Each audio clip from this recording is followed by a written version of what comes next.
What I'm asking for is just spit out the cancer. There was a day, Steve King used to be a member of Congress from Iowa, and he made some racist comments, and we basically kicked him off his committees. Today, people like Marjorie Taylor Greene, people like Matt Gaetz, Mo Brooks, the folks you think about, they are almost leading. Well, I would argue that they are leading the Republican caucus. And so Kevin McCarthy, Elise Stefanik, instead of leading, as their title, leadership, should suggest they do, they basically are tolerating this all in the name of hopefully I become speaker someday. And what happens, John, is did they pull the trigger? No. Did they call this guy up and tell him to do it? Of course not. But when we as a party or a movement, or people like, frankly, Tucker Carlson, throw out these theories, or just fish in the waters of white replacement theory, or echo some of those kind of fear-based things, you can't be surprised when some people take that to the level of going and massacring people. You just can't.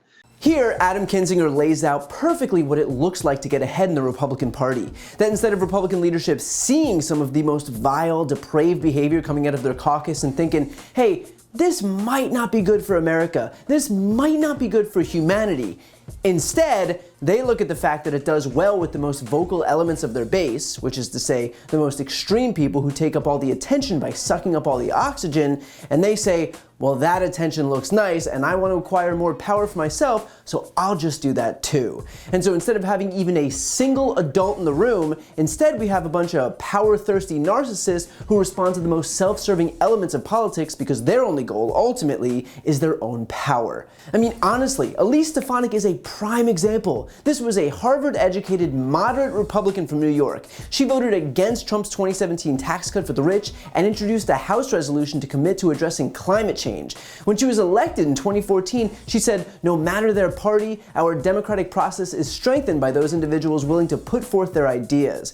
But during Trump's first impeachment in 2019, when he was impeached for withholding $391 million to Ukraine because he was extorting Zelensky for dirt on Biden, Stefanik joined his defense team and went all in behind Trump. And immediately thereafter, she raised a staggering $3.2 million that quarter, a seven-fold increase from her previous quarter, making her the second highest fundraiser in the House. She literally replaced Liz Cheney as the third-ranked Republican. So if you're wondering whether or not there's really an incentive structure to morph into whatever the most extreme version of yourself is, I'm pretty sure Elise Stefanik is living proof of that. And as if you needed one more example, let's not forget that when it comes to the House Minority Leader, Kevin McCarthy, this is the guy who in 2016 was recorded in a private conversation with Paul Ryan saying, quote, there's two people I think Putin pays, Rohrabacher and Trump. Cut to just 2 short years later, when you had Kevin McCarthy himself delivering Donald Trump a jar of Starburst, but only the red and pink ones, because those were Trump's favorite. I assume the jar wasn't completely full though, because he probably had to leave just a little bit of room for his balls. The fact is that the days of any moral clarity or leadership by the GOP are gone, because the incentives for Republicans have changed. They want to be able to raise money and elevate themselves into positions of power. That's all. And so, as Kinzinger says, when you used to have people like Steve King who would get excommunicated from that party for being a bigot, now when they get caught being racist, like when Elise Stefanik was caught buying ads for replacement theory on Facebook, the same theory that inspired the Buffalo mass shooter to murder 10 people, what does she do? She digs in her heels and has her office release a statement blaming everyone else, saying, quote, any implication or attempt to blame the heinous shooting in Buffalo on the Congresswoman is a new disgusting low for the left, their never Trump allies, and the sycophant stenographers in the media. The shooting was an act of evil and the criminal should be prosecuted to the fullest extent of the law. We thank the groveling hacks in the media for reminding voters that Republicans oppose amnesty and will secure the border while Democrats support mass amnesty and voting rights for illegals. In other words, not only is Elise Stefanik not concerned with the fact that the same theory she paid to promote was used by the mass shooter, but actually she's the victim in all of this, because this is what the GOP is now. They'll spread toxicity on a daily basis targeting the most vulnerable, but when those actions have dire consequences, then they revert right back to the typical politics of aggrievement and victimhood. But sure, party of personal responsibility or something.